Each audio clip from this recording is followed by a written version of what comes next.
జూబ్లీస్ ప్రజలు బీఆర్ఎస్ పార్టీని అత్యధిక మెజార్టీతో గెలిపిస్తారు. ఎందుకని? దానికి 100 కారణాలు ఉన్నాయి. ఉదాహరణకు ఇవాళ కేసీఆర్ గారు చేసిన పథకాలు ప్రతి కుటుంబానికి ఏదో రకంగా లబ్ధి పొంది ఉన్నారు. ఇవాళ రేవంత్ రెడ్డి గారు వచ్చిన తర్వాత ఇలా రేవంత్ రెడ్డి గెలవడానికి 1,00,000 కారణాలు, హామీలు, దేవుళ్ళ మీద ప్రమాణాలు చేసి అన్నీ కూడా మోసం చేశాడు. ప్రజలంతా చూస్తాను. ఇలా తెలంగాణ ప్రజలంతా కూడా ఇలా జూబ్లీస్ ప్రజల మీదనే ఆధారపడి ఉన్నారు. ఇలా రేవంత్ రెడ్డి కొమ్ములు ఇరవాలే, ఇర్తేనే అన్ని రకాల పథకాలు ఇచ్చిన హామీలు మొత్తం నెరవేరుతాయి. కాబట్టి జూబ్లీస్ లో గతం కన్నా అత్యధిక మెజార్టీతో జూబ్లీస్ ప్రజలు ఓట్లేసి గెలిపియాలని చెప్పి తెలంగాణ ప్రజలంతా కోరుకుంటున్నారు. అదే జరగబోతుంది. ఎందుకంటే ఒకవేళ కాంగ్రెస్ గెలిస్తే ఇలా హైదరాబాద్ సిటీలో బుల్డోజర్ వేసుకొని ఆది శని ఈ 2 వారాలే వచ్చి కూలగొట్టే అవకాశాలు ఎక్కువ ఉన్నాయి.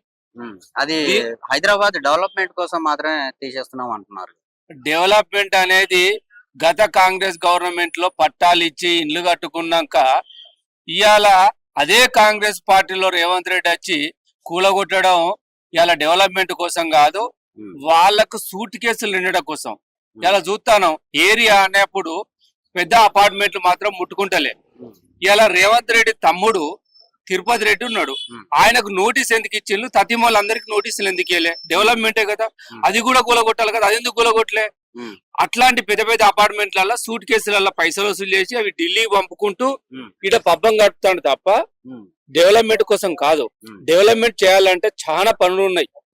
1,00,000 చేయొచ్చు, ఇల్లు కూలగొట్టడం కాదు. ఇలా ఇల్లు కూలిపోయిన వాళ్ళ పరిస్థితి చూస్తే దారుణం. అతను వీడికి వచ్చి బతుకు తెరువు కోసం వచ్చిన వాళ్ళే ఇక్కడ ఆ ఇళ్లలో ఉన్నది. వాళ్ళకి అక్కడ ఉన్న 1 ఎకరమో 2 ఎకరాల భూమి ఉంటే అమ్ముకొని వచ్చి ఇక్కడ కొనుక్కొని కట్టుకున్నారు. ఇవాళ వాళ్ళ పరిస్థితి ఏంటంటే వాళ్ళ కుటుంబం ఇలా దాదాపు 40-50 సంవత్సరాలు కష్టపడితే ఇల్లు కూడింది. ఇలా అది కూలగొట్టడం వల్ల 1 గంట చెప్పట్లో కూలగొట్టిండు. ఇవాళ ఎన్నడు 40-50 సంవత్సరాలు కష్టపడాలి, ఎన్నడు సంపాదించాలి, ఎన్నడు కట్టుకోవాలి, ఎన్నడు ఉండాలి. ఇవాళ తొందరలో బయటకు పోవాలంటే ఈ సిటీలో ఇండ్లు ఎక్కడ కిరాయి దొరకాలి, కిరాయి ఎక్కడ కట్టాలి. వాళ్ళ కొంతమంది చూసినాం మనం, వాళ్ళు ఇప్పుడు బ్యాంకు లోన్ తీసుకొని 6 నెలలు కాలే ఇల్లు కూలగొట్టే. ఈ పాత బ్యాంక్ లోన్ ఎక్కడ కట్టాలి, ఇప్పుడు ఇంట్లో కిరాయికి ఉండాలంటే